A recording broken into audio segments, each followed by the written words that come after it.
Qatar et des États-Unis ont poursuivi aujourd'hui au Caire les négociations en vue d'une trêve à Gaza après un progrès significatif hier. Pour nous donner plus d'éclaircissements, nous avons le plaisir d'avoir en ligne son Excellence, Monsieur l'ambassadeur Hani Abdelaziz. Monsieur l'ambassadeur, bonsoir et bienvenue avec nous. Bonsoir madame, merci de m'avoir appelé. Monsieur l'ambassadeur, des négociations ont eu lieu, avancées par des représentants de l'Égypte, du Hamas, du Qatar et des États-Unis, afin de parvenir à une trêve, espérons-le, avant le mois de Ramadan, après un progrès déjà réalisé. En quoi consiste ce progrès au niveau des négociations? Bien, laissez-moi vous dire d'abord que je ne suis pas dans le secret des dieux et que je n'ai pas de boule de cristal. Donc, je ne peux que canaliser la situation comme je l'apprends par les médias nationaux et internationaux. Voilà, mais vraiment, sur les progrès réels dans ces accords, je ne suis pas vraiment au courant. Comment voyez-vous les négociations? À votre avis, à quoi doit-on s'attendre au niveau de ces négociations? Regardez, je vais être très franc avec vous, mon franc-parler bien connu de vos services. Moi, je pense que le temps des discussions, des soi-disant négociations est dépassé. Est dépassé depuis des années et des années.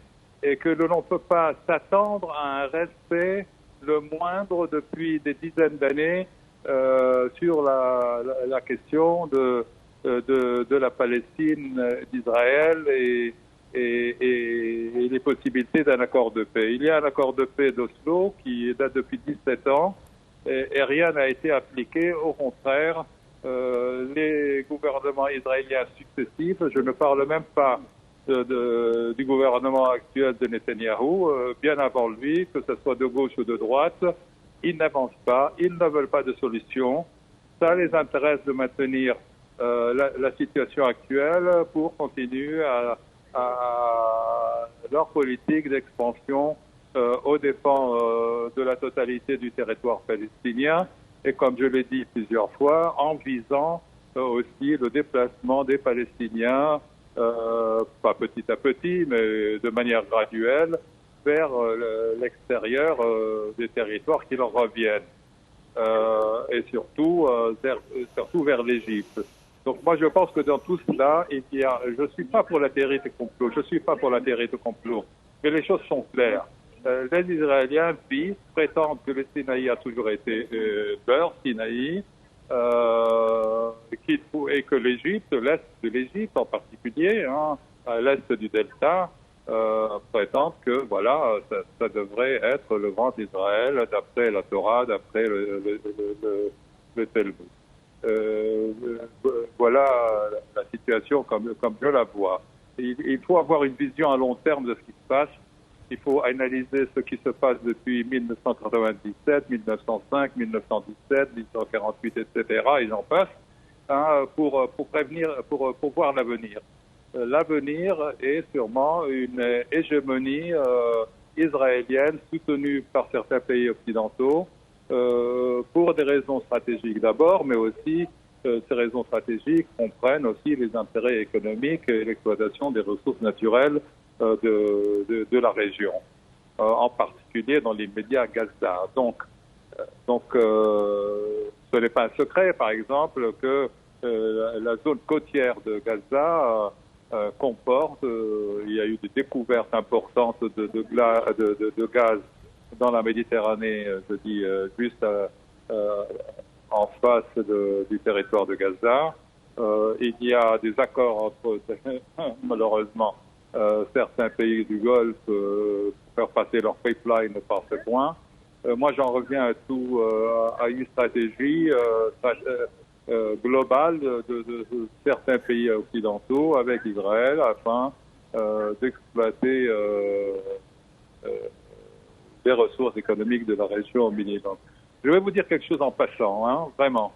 Est-ce que vous savez que le prix du baril de pétrole aujourd'hui, qui varie entre 70 et $80 le baril brut, je ne sais pas quelle cotation, En termes de pouvoir d'achat, c'est exactement le même pouvoir d'achat quand le baril, en 1950, valait 50 centimes, 50 cents américains. Donc il n'y a même pas de gain. Et alors, si tous ces pays-là ne prennent pas de position commune pour pouvoir pousser les Occidentaux, pour pouvoir pousser Israël à plus de retenue, au moins dans ce domaine, je ne vois pas de solution envisageable tant qu'il n'y a pas de partenaire sérieux. Enfin, les Israéliens prétendent qu'il n'y a pas de partenaire sérieux du côté palestinien. Mais à Oslo, il y en avait tout de même. Monsieur l'ambassadeur, il y en avait tout de même des partenaires palestiniens sérieux qui ont signé avec les Israéliens des accords avec l'assentiment, le soutien de la communauté internationale, et rien ne s'est passé. Rien. Aucun article de cet accord n'a été mis en œuvre, et ça depuis des 6 ans. Alors pourquoi aujourd'hui vous pensez que ça va avancer? Je ne le pense pas. Il faut aboutir à ce que les grands États qui appuient Israël cessent d'envoyer leurs munitions et leurs armes probablement jusqu'à ce que les gouvernements israéliens respectifs et continus, parce que ce n'est pas simplement le gouvernement Netanyahou, prennent la raison d'établir une paix réelle et durable dans la région. Il n'y a pas d'autre solution. S'ils ne veulent pas, il n'y a pas de partenaire, il faut que ces pays se décident enfin à cesser d'utiliser le veto et de paralyser le Conseil de sécurité concernant toutes les résolutions raisonnables qui sont posées. À mon avis, tout ce qui se passe maintenant, les petites déclarations à droite et à gauche des présidents américains, français, allemands, etc., chancelier allemand, sont des services du bout des lèvres. Dans 3 mois ou 6 mois, seront avalés comme les accords d'Oslo seront avalés et totalement oubliés. Et la réalité, c'est qu'il y a un État qui n'appartient pas à la région, qui a été établi pour des raisons stratégiques, on le sait très très bien, par les évangélistes britanniques, pas nécessairement les Juifs. Les Juifs au départ en Grande-Bretagne n'étaient pas d'accord pour l'établissement d'un État. Il y a beaucoup de Juifs orthodoxes qui disent que le judaïsme c'est une religion, ce n'est pas un État. Il faut faire la différence entre le zionisme, qui est une politique de colonisation, et le judaïsme, qui est une religion, à mon avis, au même pied d'égalité du christianisme, des philosophies orientales, asiatiques et de l'islam. À part cela, maintenant, on ramène toute la question de la Palestine à des pourparlers interminables pour faire entrer un minimum de soins médicaux, un minimum de nourriture à la population affamée.